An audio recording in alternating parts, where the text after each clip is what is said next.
কে যুদ্ধের ভয় দেখায়, সারাক্ষণ বলে মিসাইল রেডি, 38,000 সৈন্য রেডি, শুভেন্দু দিতে ঢুকে পড়বে।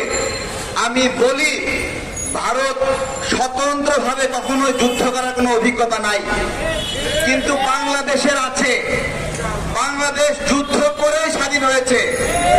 ভারত স্বাধীনতা পেয়েছে টেবিল বৈঠকের মাধ্যমে, আর আমরা স্বাধীনতা পেয়েছি লড়াই করে, জীবন দিয়ে।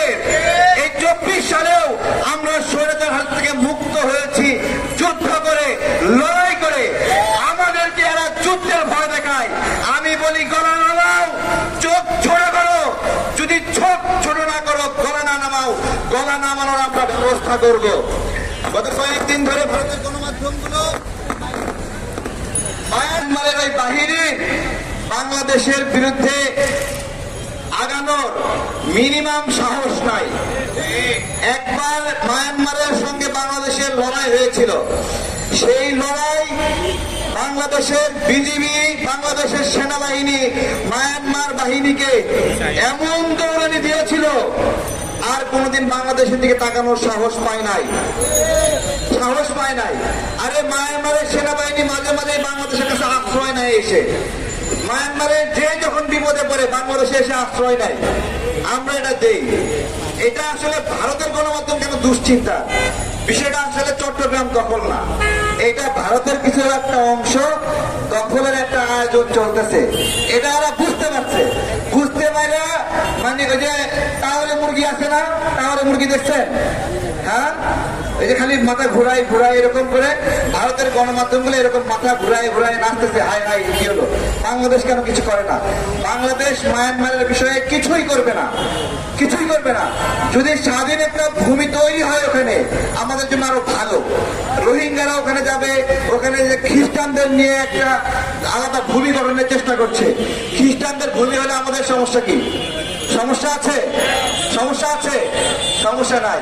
সমস্যা হলো ইন্ডিয়া, তাদের কিছু অংশ, ওই অংশে খ্রিস্টান অধ্যুষিত জনগণ আছে, তাদের এখানে গণভোট আয়োজন করলে ওরা সেই নতুন রাষ্ট্রের দিকে ভোট দেবে। এই আতঙ্কে ভারত আছে, এই আতঙ্কে ভারত আছে। আমরা ভারতের আগ্রাসনের বিরুদ্ধে কয়েকটা প্রশ্ন এবং কথা তথ্য দেওয়া দরকার। প্রিয় ভাইরা, আমাদের এই দেশ এই মুহূর্তে কত লক্ষ বেকার? আমাদের শিক্ষিত বেকার, অনার্স পাস করা 28 লক্ষ বেকার, এবং আলাদাভাবে অনার্স পাস করার না এইরকম বেকারের সংখ্যা কত?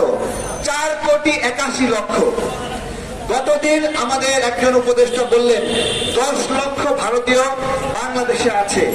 আমার কথা, আপনাদের কাজ কি শুধুমাত্র বক্তব্য পর্যন্ত আছে, নাকি 10 লক্ষ ভারতীয়কে বের করার আপনারা ব্যবস্থা করবেন? এই যে আমাদের বেকার যুবকরা চাকরি পাচ্ছে না, কর্ম পাচ্ছে না, ভারতীয়রা এখানে চাকরি করবে আর আমাদের যুবকরা বেকার থাকবে, এইটাকে আমরা হতে দেব? হতে দেব? করণীয় কি? প্রত্যেক কারখানায় কারখানায় খোঁজ লাগান, কে কয়টা ভারতীয়কে নিয়োগ দিয়েছে আমাদেরকে খবর দেন। আমরা বিশেষ টিম গঠন করবো এগুলোকে ভারতে পাঠানোর জন্য। কাউকে রাখবো না, একটা একটা করে বের করে দেব। যতক্ষণ না পর্যন্ত ভারতের আগ্রাসন বন্ধ না হবে ততক্ষণ পর্যন্ত এই লড়াই চলবে। সব শেষে বলি, বাংলাদেশকে প্রস্তুতি নিতে হবে। বাংলাদেশের আশেপাশে যতগুলো বাঁধ দিয়েছে ভারত, সেই বাঁধগুলো ভেঙে দেওয়ার প্রস্তুতি নিতে হবে।